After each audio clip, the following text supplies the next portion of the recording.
Okay, another top 10 list. That's right. We're going top 10 punters because why not? Punters are people too. Let's just get into it. This is probably going to be one of those. I just throw the whole list on the side of the screen and talk about it all at once. Couple of honorable mentions. You have Brian Anger and Sam Koch. Still need to know how to pronounce that from Baltimore. The Baltimore punter, probably best known for how good he is at throwing the football, which I'm not sure if I can factor in. He has the main stat I'm using for these guys is going to be average, punt distance. So that's what I'm largely using. Anger, who now is a Dallas punter, he really good at getting it inside of 20 as well. But those guys just couldn't quite make my top 10 list. So let's get into the top 10 list. Starting off with number 10, I have Brett Kern from Tennessee, who, has been a model of consistency for some time now. He's a career 46.0, average punt distance, and has always kind of floated right around there. He's 35 years old, so maybe he's a little bit older, but, he's been a great punter for some time, or at least, a consistently good punter for some time for Tennessee. You also have Logan Cook from Jacksonville, who only a 3-year career so far, but has been very good.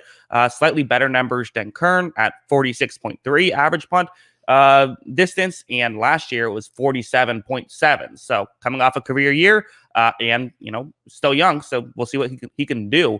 You also have someone like Mitch Wishnowski from San Francisco, who he's entering his third year, so he's only played 2 years, a little bit younger, averages very similar numbers to Cook, so you could kind of go with either one. I'll go with, I guess, the 1 year guy who has guy who's 1 year younger. Maybe he can get a little better. I don't know.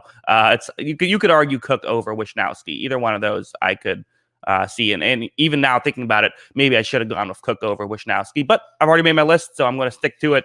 Number 7, you have Ty Long of the Los Angeles Chargers, who, he's had another guy who's young, 2-year career, with a career 46.9 average kicking distance. So a little bit better than Wishnowski and Cook with that. His last year was not as good as either of those two guys, but he had a better rookie year than either of those two guys have had. So, you got to kind of look at all of it together. I think a 2-year sample size is, better than just looking at last year, for example. So that's why I have Ty Long ahead of Wishnowski and Cook. And you have Jack Fox at number 6 for Detroit, who was a rookie last year, but makes the top 6 right now, where he had a 46.1 average kicking distance. That was really good. So, he was up there with the best punters in the league last year. I think I said kicking distance. Obviously, I meant punting distance. So, again, it's 1 year. It's a small sample size. I don't know how high to put him up, but I do have him there. Number 5, Corey Bajorquez. I'm not exactly sure how you pronounce it. He is the new Rams kicker. And in fact, I have 2 Rams kickers in the top 5. This should be a punting competition for the ages. He led the league in average punting distance last year. So how can he not make the top 5? But Buffalo moved on from him. I believe he's left-footed as well, which, everyone loves a left-footed punter because the rotation is different, so it means that it creates more muffed punts. That's actually a thing. Bill Belichick always goes after left-footed punters. So I think that he's someone who, if he doesn't win the starting job for the Rams, someone else is absolutely going to pick him up.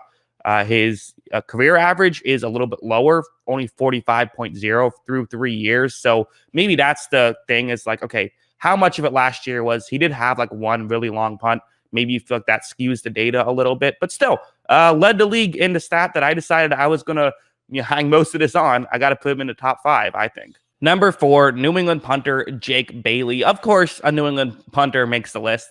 How could Bill Belichick not have a punter at least make the top 5? Jake Bailey's good. He's going into his 3rd year now. Last year he had a 48.7 punting distance. So that's where he's at. You also have Johnny Hecker at number 3. He's someone who, if I did this last year, would probably be number 1. Everyone kind of typically has him there. But again, not coming off his best season. His career average punting distance is 46.9. Last year, 45.6. So down over a yard. So again, we know what he can do. We've seen it before. Another guy who can throw the ball, if you factor that into your punting rankings, which I didn't really, that's a factor as well.